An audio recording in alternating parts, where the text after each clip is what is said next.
have to all the same be artificially enhanced because for the recording of the talk. And I think this afternoon is going to be a slightly fragmented sort of proceeding compared to the previous weeks when, although we might have looked at a diverse range of images, there's really been one image at the heart, or one work at the heart of the conversation. And this afternoon there are, well, there is in a sense one work at the heart of the conversation out of what we're going to look at. And this rather poor slide on the left represents it at the moment, but I have other images of it. And it's a painting by Patrick Heron called Vertical Light, made in 1957. And before we start off, I think it's rather crucial to acknowledge the loss of this painting. You'll all remember the terrible tragedy of the Montmartre fire last year.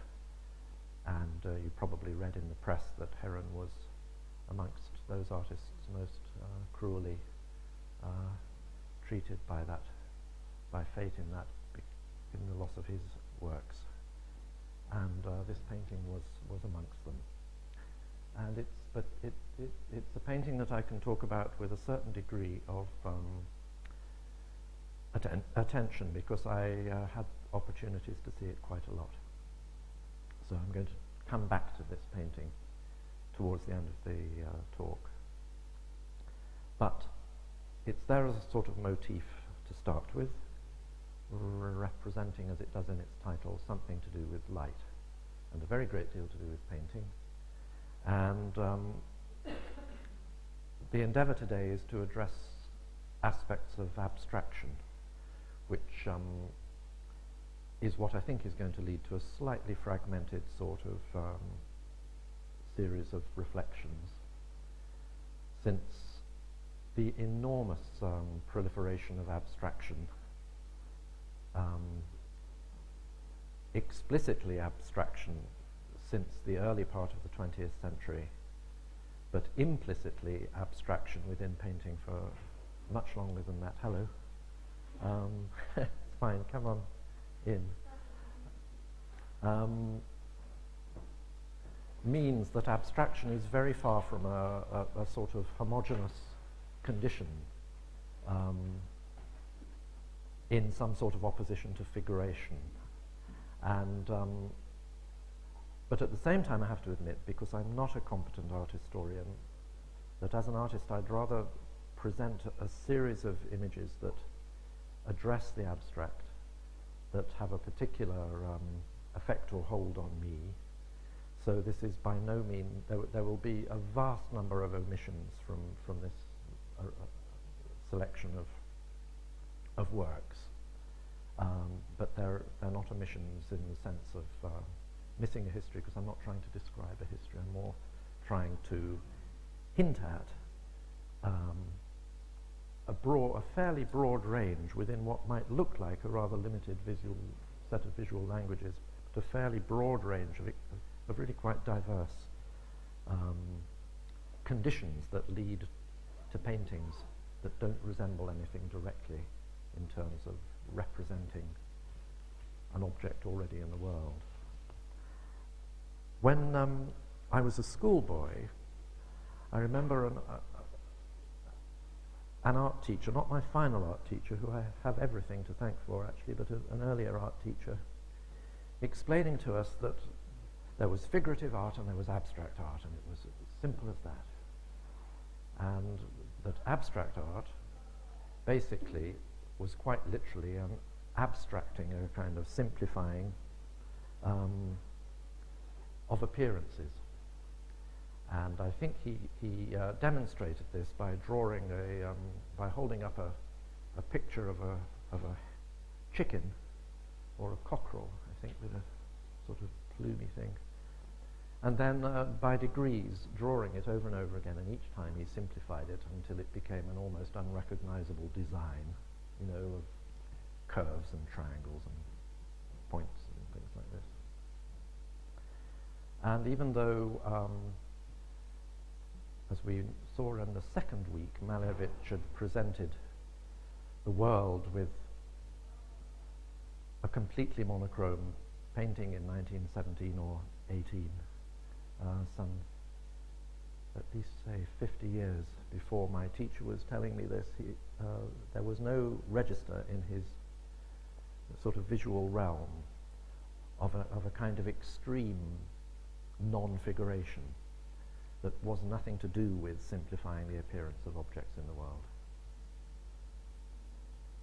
You know, the linearity as it's conventionally displayed sort of brings us up to a sort of Cézanne-esque turning point of underlying visual structures which Braque, I think possibly more sculpturally than Picasso, edges towards a language of a kind of cubist language, which then appears to predate or anticipate a completely non-figurative painting.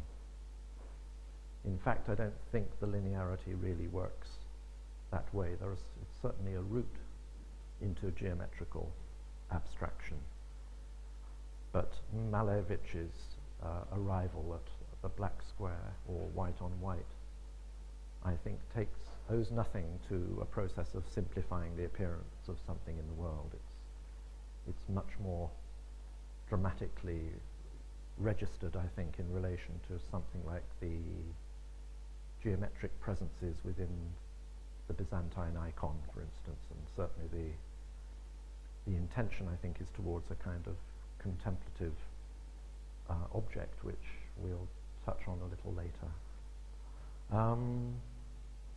Mustn't forget the images.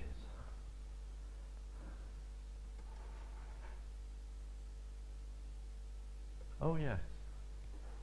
This maybe just as a little reminder to us all, because I tried to make a point of it in the first lecture, and I might have neglected underlining the fact that although my hope is to try to talk about paintings, the one thing that is absent in all of these talks is a painting. All we have are images of paintings, photographs, representations of them. And this slightly bleached out, I think it's all the light coming off there. These are 2 pages, just to return to Heron, 2 catalogue pages from different publications with reproductions of exactly the same painting. These are photographs and catalogue reproductions of the same work. And I don't think I need add any more.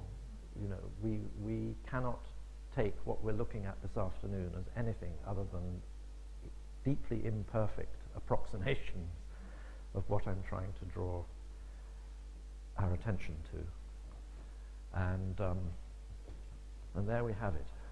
I happen to know that in the end, Heron actually accommodated both these extremes. I mean, I have to say this is much closer to the visual reality of the painting. But there's almost a philosophical I think I might be going backwards. Yeah, I'm going backwards. Hang on. There's almost a sort of philosophical position that some artists have, that reproductions become something in their own right because they're so far from the material reality of the actual object. And I've got some quotations today because I thought I'd bring some other voices than my own to things. Andrew Benjamin, who many of you will know from his marvelous talks here, recently published a book on painting called Disclosing Space, which I've only just managed to get a copy of via the library, so I can only say that given what his talks are like, I'm sure the book is really very good. And but the second sentence, I thought, simple though it sounds, is again an important reminder. This is the second sentence from Andrew's introduction. Paintings are not examples, not even of painting. Rather, they're the locus of painting itself. And he goes on to elaborate that a little bit. Paintings are not examples, not even of painting. In other words, the project is, I think for him, and I would absolutely agree with this, to try to discuss each painting as the particular object that it is, rather than a representative of, a branch of painting. So this afternoon, I'd like to think of each image, or rather to address each image within itself, rather than thinking of it as a representative of, suprematism, or an example of geometrical abstraction, or an example of something else, but as itself. That's the project, I think. But to remind us, we'd got into a bit of a discussion last week, I think, about the nature of particular sorts of pictorial space, and we spent a little bit of time talking about certain images which have about them a real shallowness of space. And we talked about this particular Piero with the Madonna appearing within this tented structure, which establishes a very definite contained and shallow pictorial space. There is no indication of what lies beyond it. And so the space we inhabit with our gaze is a very contained and shallow space that's largely, although it's implied that there's a curvature to it, it's largely parallel to the plane of the picture itself.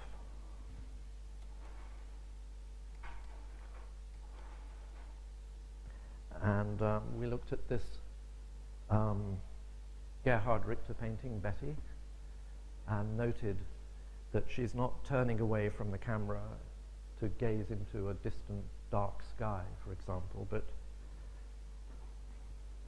those of you that were here would remember I pointed out this edge here, and we know that Betty is sitting down and she's turning away from the camera to look at a painting, and the painting is one of Gerhard Richter's own even grey monochrome canvases. So once again, the viewer is in a certain kind of spatial relationship to a depicted figure, and the figure is seen not in a deep space, but actually in a very shallow, contained space that's defined by another plane which is parallel to the plane of the picture that we're looking at. And interestingly, it's the plane of another painting in this instance. And I'm not sure if I can. Whoop, better. And we started the whole series looking in some detail at this Henry Raeburn painting of the Reverend Robert Walker, rather radically and in a very modern sort of way, flattened into this utterly distinctive silhouette, appearing to be held in the act of passing across the picture plane. And I drew attention to the fact that Rayburn was not a plein air painter, he was a studio painter. And there's no doubt, because we also see it in more recent photographic instances, that there's no doubt that a model, whether it was Walker or not, would have been supported in the studio on wooden supports, probably close to, if not actually leaning up against a wall. But I fancy the likelihood of maybe a drape, a cloth. Of course, being a virtuoso painter, the geographical associations to the landscape around Edinburgh are recognizable, but nevertheless, it's another equivalent sort of relationship. And then finally, out of what we have addressed before, this detail from Jeff Wall's photograph of, in this particular corner, a restorer seeming to be pasting rectangles of restorer's tissue on damaged parts of the fabric of a 360-degree panorama depicting an extremely deep space indeed, but actually providing a continuous surface around the viewer. and a definite acknowledgement and conscious acknowledgement on Jeff Wall's part to an abstraction that was to come in the resemblance that these little squares make to a whole host of antecedents in the repetition of the rectangle and the square in abstract painting, and in particular the Malevich instances of his white-on-white paintings, which brought us to this dramatic black square from 1920. So this is where we're going on from, and I wanted to touch a little more on something we spoke of earlier, which was the almost ubiquitous presence in the last 50 years, really, the recurring instance of the monochrome painting, the rectangle treated either uniformly or seemingly uniformly with one color treatment, the monochrome rectangle. And I wanted to actually see if we can get another dialogue going here with things. Yes.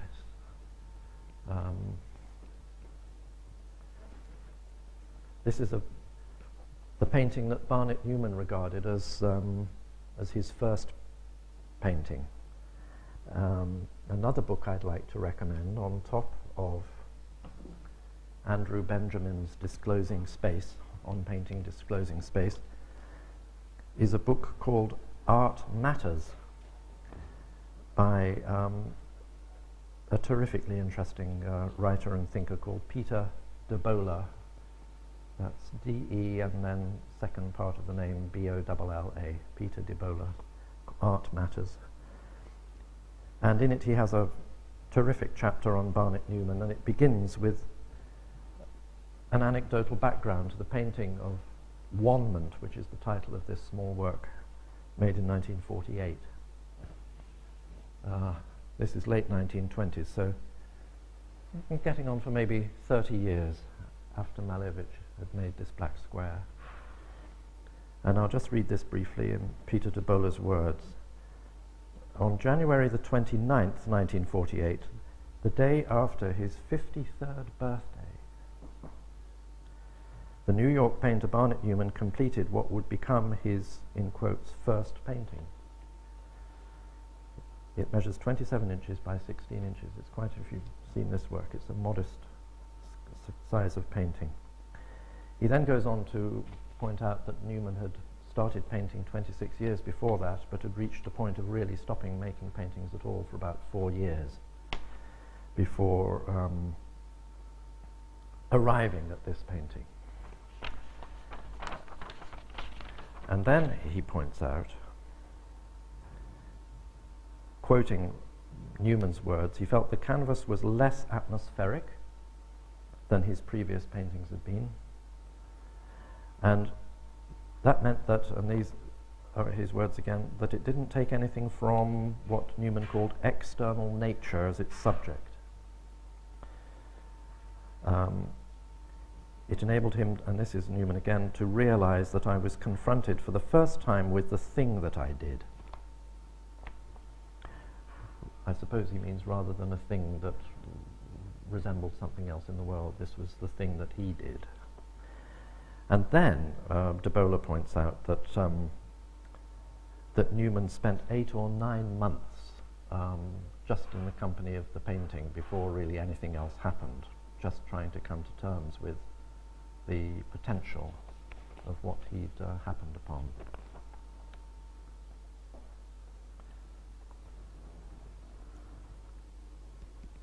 Now, let's see where we go from here. Oh yes. In one of the talks, I think I showed this photograph of an unnamed Japanese artist, member of the group, loosely formulated group, largely based around Osaka in the 1950s, known as Gutai, the Gutai group. And this is a very performative action of this artist having apparently burst through a series of frames stretched with paper. And it's a kind of expression of a certain, what should we call it, other than a sort of testing to destruction of the notion of the picture plane or surface, painting surface. And there are two outstanding examples of this kind of consequence of a certain approach to the painting surface.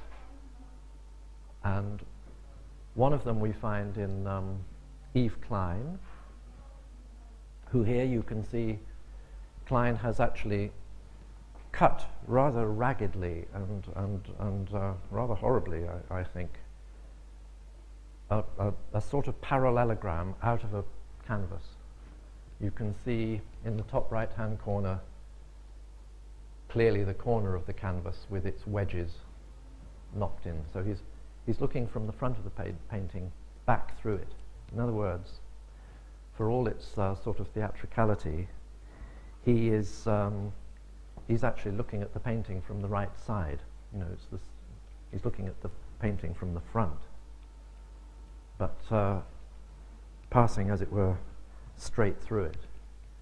And Klein, of course, became famous through his development of a particularly wonderful blue, which he called Klein International Blue, which is a fantastic pigment, which provided the surface of many monochromes of his, but he also surfaced paintings in a variety of different materials, and this is a particularly beautiful gold leaf,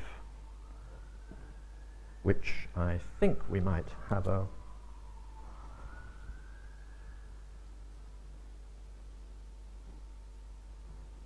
there we are. This is a corner. We spoke about Janis Kunelis last week, and the fact that although his works have many years assumed a seemingly intensely sculptural form, he insists nevertheless on his identity being as a painter.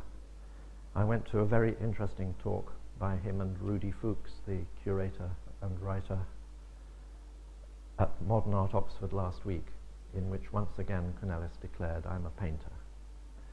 And this is the corner of a work in which,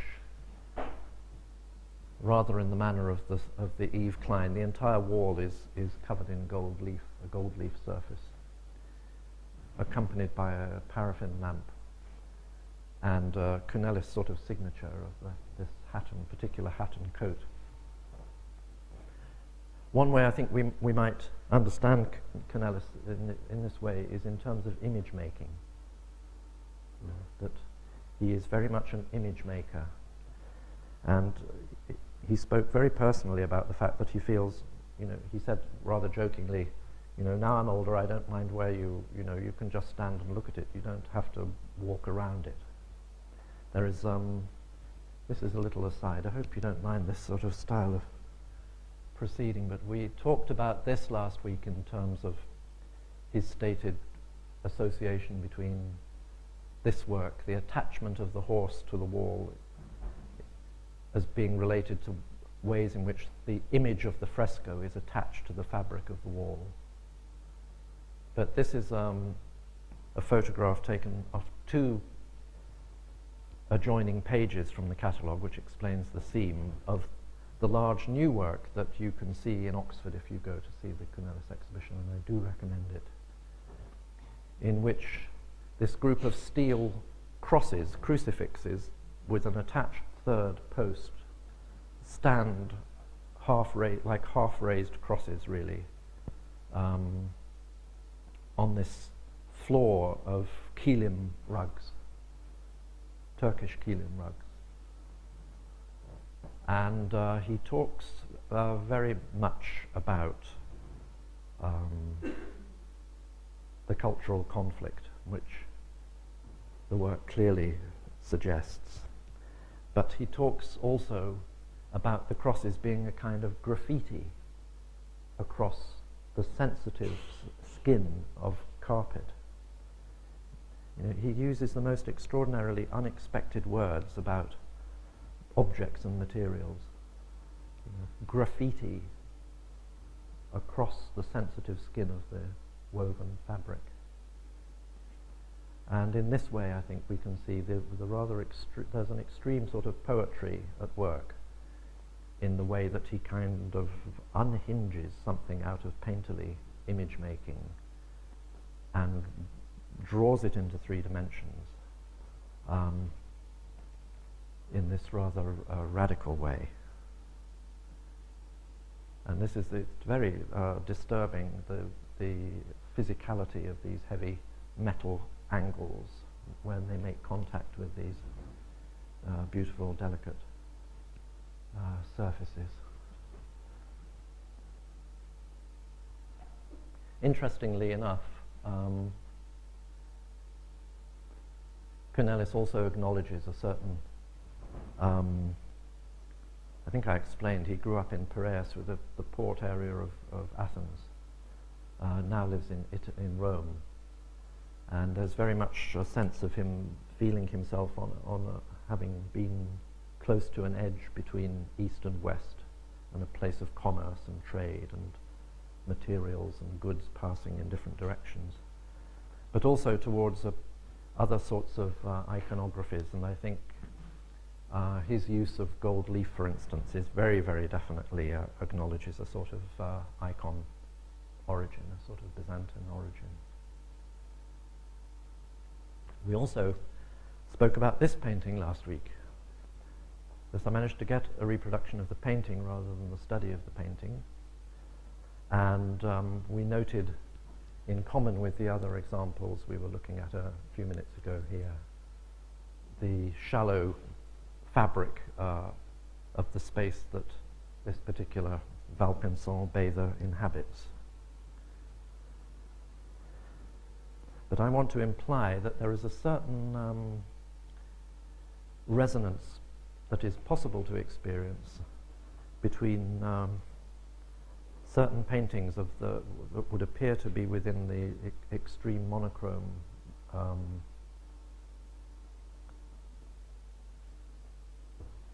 method of working, that have about them an extremely visceral sense of human presence. And one of the works that I want to two more Yves Klein works in blue. But what I want to look at, or at least try to talk about, is the painting of Reinhardt. And since it was one of Reinhardt's stated ambitions that his paintings be unreproducible, we're slightly at his mercy in that sense. However, what the poor reproduction of an extremely subtle object does reveal is that while some of Reinhardt's especially later works appear to be undifferentiated black squares, in fact they're not. They're always divided up into a grid of 9, and within those 9 squares an extremely subtle range of differently toned blacks occur, of subtly different temperatures, you know, cool blacks, warm blacks, grey blacks, very neutral blacks, sooty blacks, and so on. Where are we? Here we are.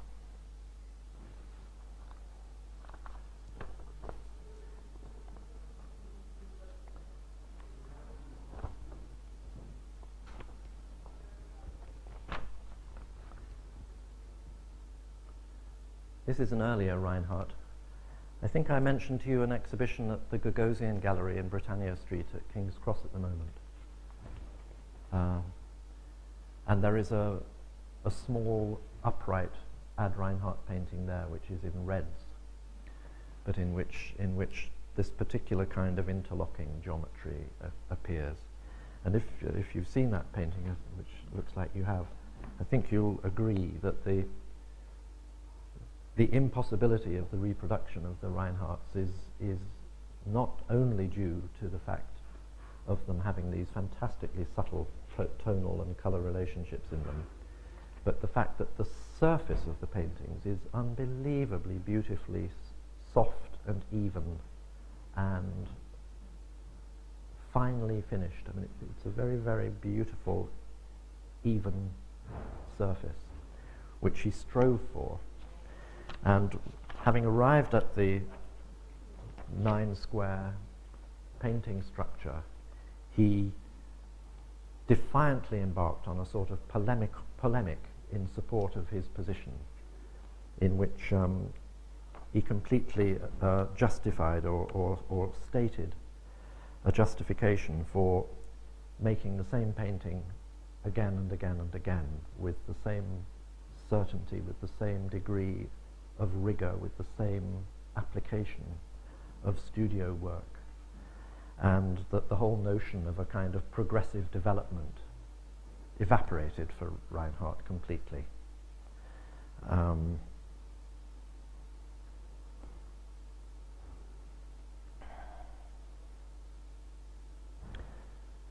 This writer detaches Reinhardt from Malevich in an interesting way.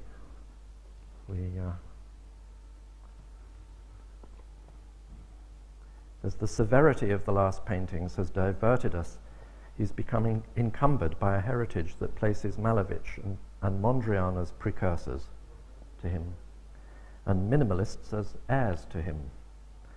But we need to see that in his painting he used geometric forms such as the cross in relation to his writings and the other knowledge he had accumulated, and not as an isolated formal exercise. And this points to Reinhardt's extremely passionate interest in Buddhism and in meditative practices. And the writer goes on to say that to attach him to what he calls a contemplative tradition for the state of rapture, for the significance of the studio as a site of retreat, which is quite an interesting kind of notion, this notion of the daily work being carried out in the studio in the production of these seemingly undifferentiated paintings.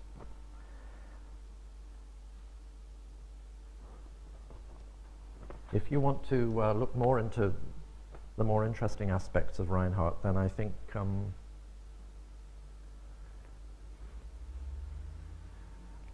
looking into his friendship, he was the great friend of a monk called Thomas Merton, who they corresponded with each other a great deal. This, although it's very difficult to read, is an example of, these are pages of Ad Reinhardt's handwriting. He was immensely critical. You know, he was a similar generation to Barnett Newman. And to the end, he wrote very, very highly critical articles about his contemporaries. He was always on the edge of the abstract expressionist circle. And what he was critical of was what he saw as a sort of grandiose scale of work and a claim to meaning. Reinhardt would say things like this about his desire in his work: no lines or imagining, no shapes or composings or representings, no visions or sensations or impulses, no symbols or signs or impastos, no decoratings or colorings or picturings, no pleasures, no pains, no accidents or ready-mades, no things, no ideas, no relations, no attributes, no qualities, nothing that is not of the essence. You can see he's a sort of polemicist, but a polemicist with an extremely attractive sense of humor. And while his critical writings are quite incisive,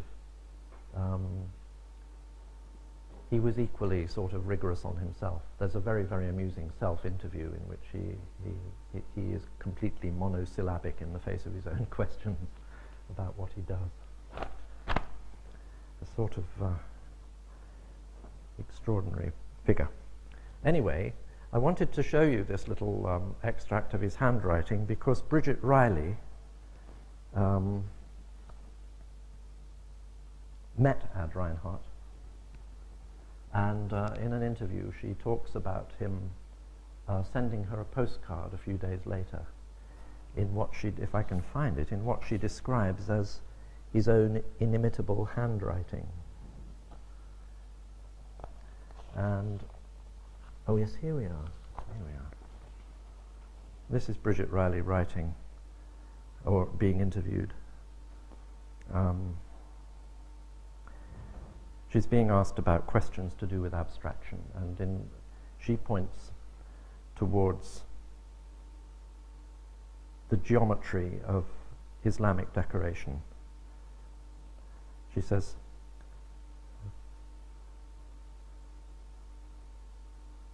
think of Mondrian, then she says, or the Alhambra. She goes on, Reinhardt regarded Islamic architectural decoration as an origin of abstract art.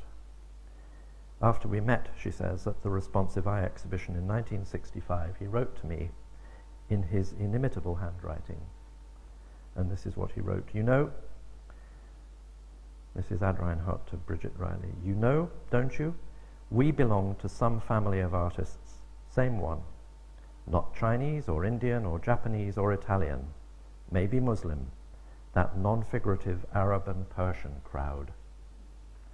And what she takes him as drawing attention to is the fantastic sophistication of Islamic tile decoration fundamentally, as a totally pre-existing abstract language, as something far more than geometric decoration, but as complete abstract language, abstract visual language.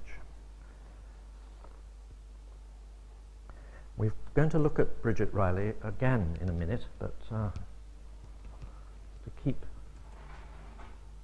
Oh yes, here's another one of these, I have to say in this instance, violent encounters with the picture plane in the shape of Fontana, Lucio Fontana, who made, it has to be said, after the act, this was a very famous photograph of him making a vertical incision in a canvas. And he made many paintings in this way. But his attempt to break through the picture plane took other forms as well. This, for instance. But what I think you'd have to say that Fontana said he was interested in wasn't, these few centimeters of space between the canvas and the wall, but in the sense of some completely different spatiality, that once the material resistance or actuality of the canvas had broken, that the implication was of well, I think he sometimes put it as strongly as a kind of infinitely deep space.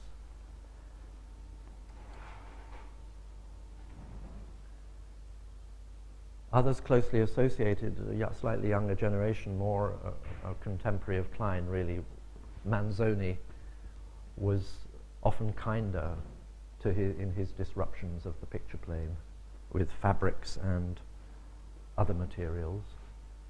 In his achromes, it was very, very, interesting attempts to establish differentiation. When is a monochrome an achrome? Bridget Riley we'll come back to in a minute in the company of Titian, but oh, here we are. This is half of a very long Bridget Riley. I'm quite interested in the way that there may be resonances in certain sorts of forms of, geometric or regular abstraction, resonances to not objects in the world so much as phenomenon. And I was saying to Tessa earlier on, I don't know if any of you are familiar with spectrometry, with the study of the wavelengths of light, but I failed to find a very old little penguin book I have on optics, which has within it an array of spectral lines with, the way spectrometry works. Depending what light is passing through, it produces a set of different vertical intervals and irregularly spaced, and they can identify very precisely the medium through which the light is being fragmented or broken up. And this particular little spectrogram has a set of intervals which are uncannily close to the major intervals of the Heron vertical light painting. And there is, I would say, no real likelihood of Heron having observed spectrographic images, but the point would have been if I had found it. The point isn't so much perhaps where the artist might originate the visual appearance of the work. The point is more to do with what might it be about that appearance which also engages us. And I think with this example with the vertical light is, quite extraordinary to find many, many years later that this particular set of intervals maps almost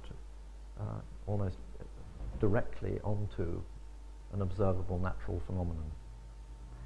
And similarly with Riley's work, I think there's a very beautiful image here, for instance, of this lovely study of smoke behavior by Manet in 1899, which is from a set of, there are many, many, many studies in which he introduced an object into a stream of parallel trails of smoke and observed the disturbances and the rhythmic consequences. And it's totally, of course, unprovable, but it doesn't shake the sensation I experience in the face of certain abstract paintings, that they have a similar resonance to natural phenomenon, and I think part of the connectedness is through a sort of intuitive recognition of that phenomenal dimension.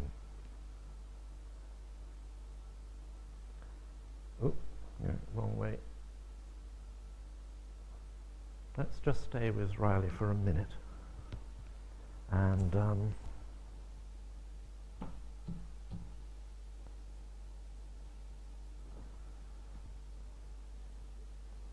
I wanted to, oh yes, here we are.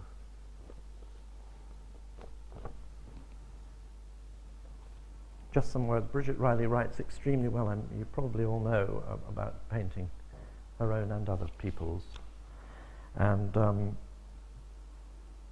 this is another extract of her reflecting on abstraction.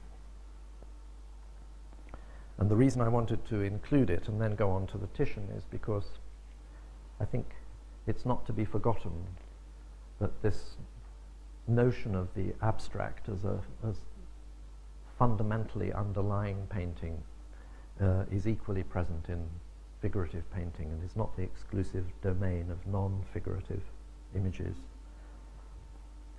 Says, abstraction is fundamental to painting in general. If you're painting a portrait, a figure, or a landscape, the colours you have on your palette, which you will have to use on your canvas, are inevitably different from the colours you see in the world around you. Similarly, in dealing with the advances and recessions in the picture plane, you will be facing a problem far removed from actual physical space. Painting has been an abstract art long before abstract art became a style or theory.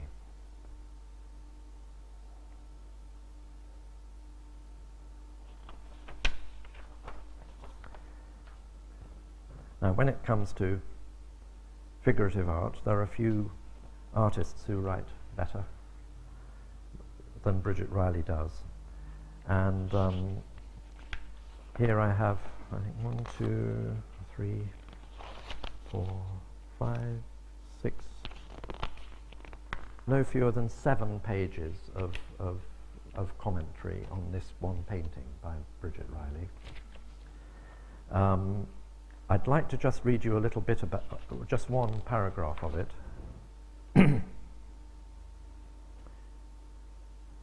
Just to give you a sense of her sort of visual rigor in this. She's in a conversation and they're going backwards and forwards looking at the painting. She says, yes, take the line of Bacchus's glance. It echoes the main diagonal, and this, which goes right across the canvas, dividing the painting into a blue area and a predominantly earth-red one, offers a sensitive edge across which these two main colours and their derivatives are reversed. Slivers of blue sparkle between the trees.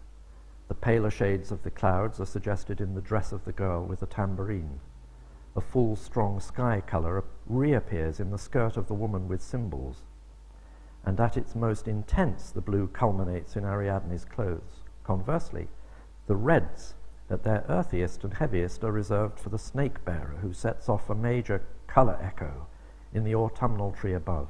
Shifting hue, the reds travel down to Bacchus, where the magenta cloak and the flesh tints, quite soft colours in themselves, acquire almost full chromatic force by being isolated against the blue. Finally, the reds reach their most brilliant exponent in the vermilion of Ariadne's scarf set against the blue of her dress. And so she goes on. And it's fantastically engaging and lucid. This feeling of an eye flickering across the surface all the time and actually really taking in what it is seeing. And she continues this kind of colour dynamic across the whole picture, referring every now and again to identifiable aspects of the narrative, but it's the very opposite of a reading of the painting which is driven by narrative alone. It comes entirely from the visual, the distribution of the visual across the surface of the painting.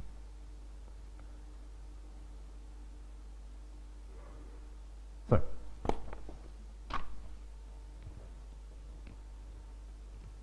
and just to recommend, because I like to recommend things, at the moment at the New Art Centre at Roach Court near Salisbury, in the Artist's House, is a very beautiful exhibition of small works on paper by Bridget Riley, recent works on paper. Now, just back to vertical light.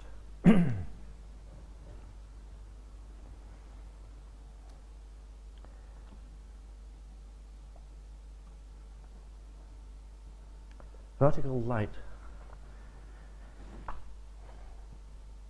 I wrote down the exact dimensions of it somewhere, because this too was modest in scale, or very roughly speaking, 2 by 4 feet this painting was. Okay, it's about that big. Oh. Right.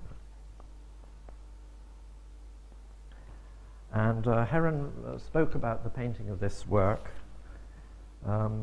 It was quoted not long ago by Adrian Searle, and I have re-quoted it in something that I'm trying to turn into a piece of writing. What Searle quoted Heron as saying was that the vertical touch became longer and longer until it actually or virtually made contact with the upper and lower edges of the canvas. And then he talked about the painting surprising him. He said something like, it surprised everybody, even me, he said. And so it was the first of the Heron paintings that were either vertical or horizontal works that he called the stripe paintings. But what I found interesting about this was the language of touch. He chose not to say, he might have elsewhere said the brushstroke or the mark, but in this instance he referred to the touch getting longer and longer. I thought that's very interesting, to identify the painting of the mark as touching the canvas, not painting the surface or making a mark on the surface, but touching it. So I sort of went further in my mind about this and thought, well, what does this tactile relationship to the surface imply? And I think it implies something very significant in this instance, which is that the important thing initially is the tactile making of a physical contact with this slightly, you're all painted on canvas, this slightly pliant, sensitive surface. And then what the eye sees is this deposit of liquid colour that is the consequence of touching. That's really very, very different to the whole notion of making a predetermined decision about where you're going to deposit a particular body of colour. And vertical light would have been painted with very beautiful brushes. I went to Cornelison's round the corner this morning and bought this brush. I saw some of Heron's brushes, and they were of this length approximately, the ones he worked with at this time and later, but many of them, the heads of the brushes were much larger and would have held a greater abundance of paint than this. This is the largest brush of its type that Cornelison's now sell, which surprised me. But the reason I wanted to buy one to show you is, you might have seen those wonderful photographs of Matisse when he was really quite elderly, drawing with an extremely long bamboo pole with charcoal taped to the edge, and he'd be, like as far as I am from that, drawing. But that's not how you would use a brush like this. You'd hold a brush like this, in this way. And so the point of the long handle is that it has this relationship to the arm. And the marks of vertical light will have been painted like this. And when you're holding a brush like this, you feel it against your arm. It becomes a sort of extension of the arm in a very, very different way to a smaller paintbrush. And you probably, if you've read anything about this artist's work, you'll know that, well, the two reproductions we looked at with such different qualities of colour came from a period in which he painted the canvases entirely with a set of small Japanese ink brushes like this one, of this kind of size. And some of these canvases were from the corner of that room, to here. Physically huge surfaces. And here, of course, this brush is held like this, like a pen or a pencil. So the act of layering paint on, distributing it like this, is a sort of writing gesture. It's to do with the sort of dexterity of the fingers and the flexibility of the hand and the wrist, that's for sure. And of course that goes back into the body, but it's a completely different kind of physicality to this, where the entire arm is sort of involved in a sort of feeling of connectedness to the brush. So the marks would have been very, boof, boof, boof.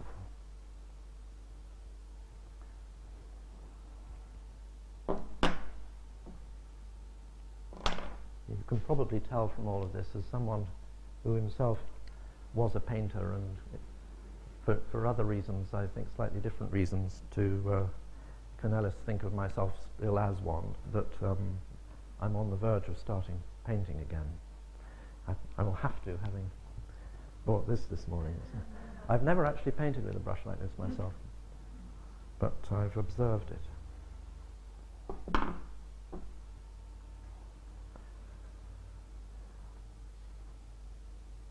I wonder if I'm quite close to ending the discussion today.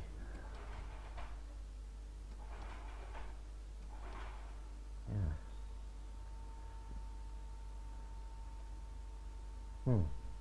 Just some close-ups of these marks. these touches.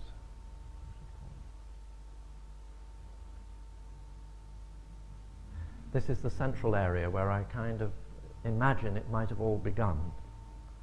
It never occurred to me to inquire which was the first mark. I think, now it strikes me as not an uninteresting question to ask oneself. Which was the first of these touches? But when, I think I've got another bit, yeah. It seems to me possible that it might have started here with this squarer, paler rectangle, which is then overlaid.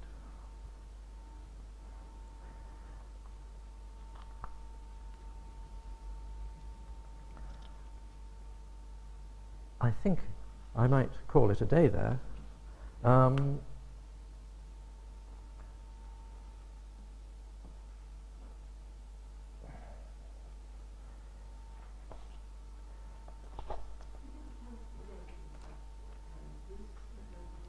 This one, 1957.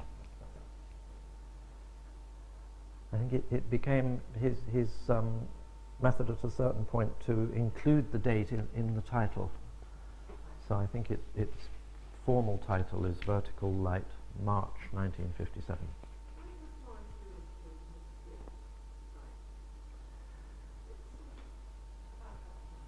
Not an unconnected time. And Heron wrote extensively, you might be aware, in distinguishing his work from other manifestations of so-called stripes. And this particular work for him, I think, was of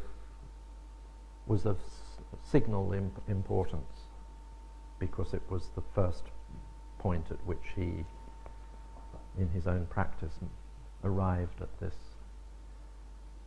this configuration that, as he said in those comments that Searle recounts in a piece of his writing, that surprised him as well as everybody else.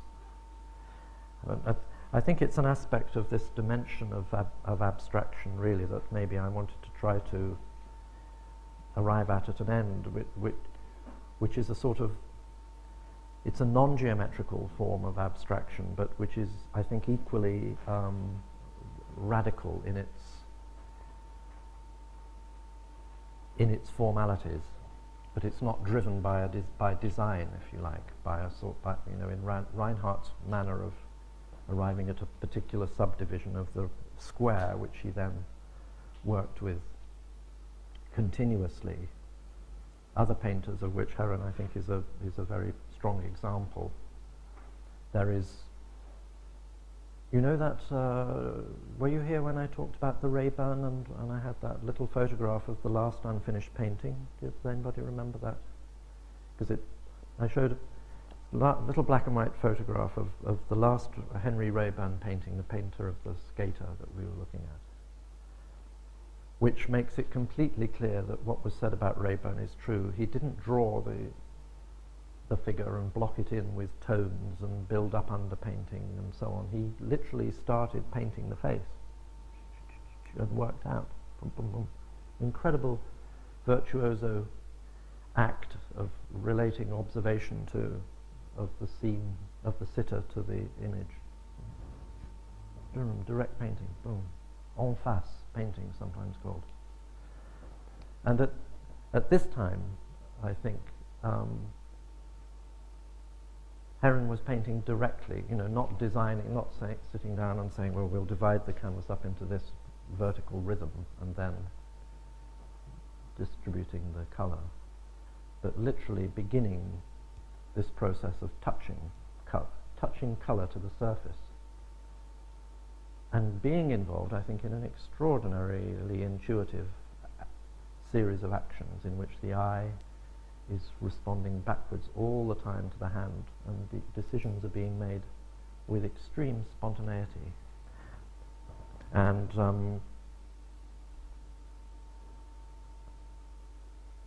of course, one can perhaps point not to, obscure examples like spectral images that would not have had a bearing on it, that wouldn't have been observed, but certainly to observable phenomenon, to the play of light on the horizon. A lot of things that were talked about later in his work or seen in the work as being echoes of a particular Cornish landscape or of a particular sort of horizon. But nevertheless, I think in the act of painting that it's a process that I would suggest was not so much, if you think of musical analogies, I think it's not so much the analogy of improvisation in terms of, say, the jazz musician picking up the instrument with a certain scale and a certain approach to voicing that instrument, and then improvising in the terms of extreme improvisation, in terms of saying, I don't know what I'm going to play next. I think what I'm trying to describe is more, in musical terms, what's sometimes called extrapolation in music, which is more to do with taking something that you know, or that you think you know, and through the process of working, finding more within it than you thought was there, of finding that there's more depth to it, more potential, more variation, more within what you think you knew. And the act of painting is essential to that. That is how the paintings get made, through the act of working, not through the act of anticipating or designing the painting.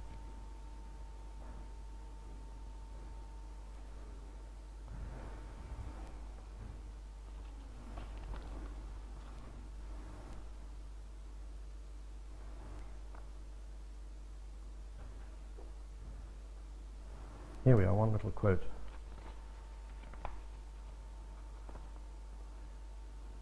This sheds a bit of, it's only 4 words, but I think it sheds a bit of light. He wrote somewhere that nothing in painting is unconscious.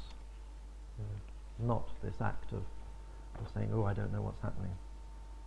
It's entering into a sort of reverie of a kind of of a state that some artists have certainly hoped to aspire to, of tapping a certain sort of unconsciousness. But nothing in painting is unconscious, rather, and these are the quoted 4 words, everything is superconscious. And if you, having said Riley writes well about the work of other artists, I think Heron was acknowledged in his lifetime as an extraordinarily dynamic writer and critic. And the book of his collected writings that the Tate published, if you enjoy being infused about painting, I would really recommend it, because his language is quite extraordinary in its sort of vivacity. And you absolutely get the sense of this superconscious eye at work. Do you know the painting of Prunella Clough? Anybody? Have you ever read Heron on Clough? Shall I read you just a little bit in the absence of the painting? It's just to give you a sense of. I think I've got it here. Where is it? Yep. It's from 1989. And actually, I think this might be a good place to end, because it also touches upon this relationship of the non-figurative image to and how it might affect how we see the world. It's become a commonplace to say, if you, now we can do it all over again, go to the Tate and see Monet's paintings of the Thames, that when you come out, you see Monet's everywhere. All the views look like Monet's. And there's, an interesting discourse around the actuality of that experience, of the notion of painting not of it not being the way around that's commonly imagined, that painting is often an attempt to show the world to us as it is, but actually painting is one way in which we learn how to see the world at all. You know, that we look at the world through the experience of looking at painting. And this is Heron's point of view about Prunella Clough's work. So here we go. Always, after even half an hour in the presence of a painting or two by Prunella, your consciousness seems suddenly attuned to certain realities which immediately become overwhelmingly visually available to you as you walk away down the pavement, any pavement. The gritty greys of West London brickwork, the rectilinear grid of the mortar separating each brick,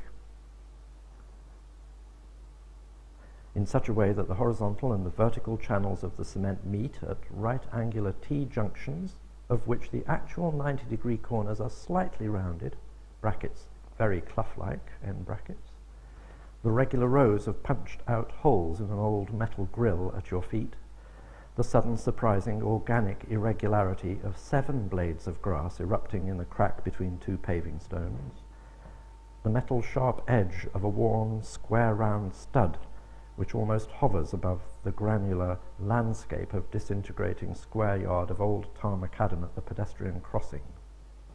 And so he goes on noting these minutiae of the completely prosaic pavement that suddenly spring into really vivid registers after spending an hour or two looking at Prunella Clough's, you know, resolutely non-representational paintings.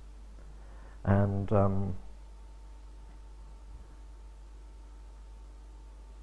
here we go. As I say, in the great London outdoors, as you leave Prunella Clough's studio, patterns such as these leap out at every turn, assailing your Clough-oriented retina. Your Clough-orientated retina. In other words, you're looking at the paintings and they have attuned you, literally sensitized you to these resonances. Clough-orientated retina, with startling confirmation that these and 100 other shapes and textures of hers are all momentarily, objectively out there in her immediate environment. Of course, her paintings are machines for seeing with. It is impossible, after the contemplation of them, to be aware of the street, the yard, the facade as existing in any formal patterns other than those one's eyes have just enjoyed savouring, as one's gaze crossed and recrossed the endlessly subtle surfaces of her canvases. It's very, and so it goes on, enormously enlightening words, I think. So I'll draw to a close there. If anybody wants to stay and ask more or talk more through questions, then please do.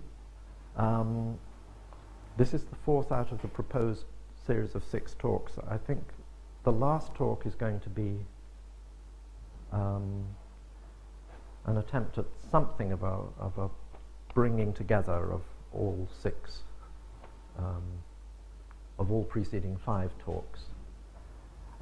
As we stand here this afternoon, I'm not exactly sure where to go next week. But for some reason, Vermeer and Manet won't go away, and I think they'll be somewhere in the heart of it. But I'll reflect on everything so far and see where we go, if that's all right with you. Thanks very much.